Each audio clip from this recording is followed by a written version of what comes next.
warahmatullahi wabarakatuh. Baik, terima kasih. Sekarang saya jemput Ipoh Timur. Terima kasih Tan Sri Speaker atas jemputan untuk menyampaikan sedikit pandangan berkenaan tentang Jerbu ni. Tanggal 30 September, bangun pagi, nampak okey sebab saya duduk tepi gunung lah. Tapi dapat WhatsApp message daripada mak saya yang berumur 60 lebih. Nanti marah pula kalau saya bocorkan umur dia. Dia komplain. Dia kata, engkau tahu tak semalam punya API kat Jalan Tasik berapa? Jalan Tasik itu kawasan Perdana Menteri. Engkau tahu tak API untuk Pengkalan Ipoh, API itu berapa? Sebelum hujan tu berapa? Selepas hujan tu berapa? Dan saya tengok sebenarnya tak teruk sebab dia hanya kuning.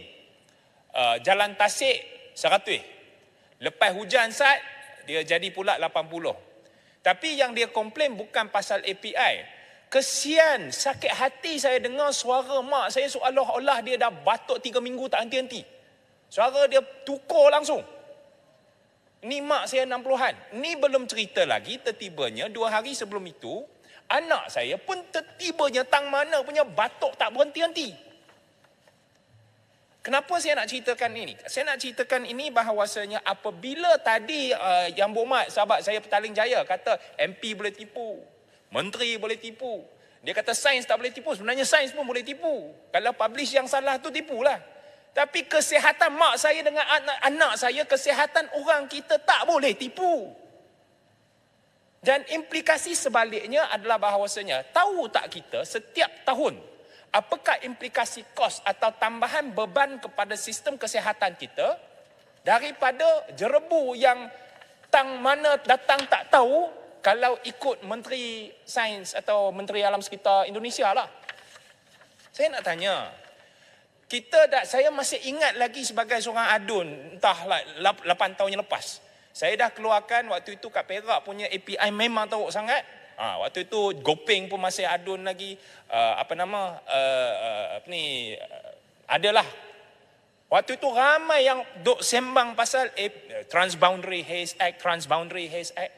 Tapi akhirnya sampai sekarang dulu dah jadi adun, sekarang dah jadi ahli parlimen, sehingga sekarang pun belum ada sebarang tindakan yang kita boleh kata sebagai penyelesaian. Saya nak cadangkan, mintalah usaha melalui menteri atau melalui Perdana Menteri atau menteri-menteri lain, bawa perkara ini dan bukan saja bincang di peringkat ASEAN, tetapi pastikan ada tindakan. Pastikan tindakannya adalah, sebab sorry lah, ini mungkin akan controversial sikit.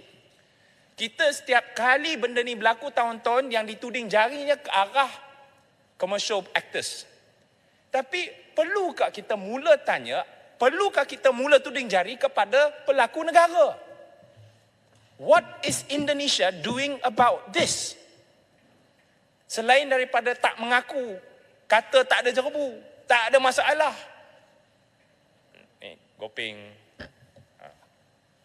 Okey, P. Terima kasih kepada Yang Berhormat Ipoh Timur. Sebenarnya kalau kita lihat kepada perjanjian perkongsian AATHP, perincian dalam kesemua 32 articles, dia lebih kepada data sharing yang berdasarkan kepada indeks-indeks tentang pencemaran udara. Tetapi dianya tidak berkongsi data dan maklumat tentang siapakah dalang di sebalik Jerbu berlaku.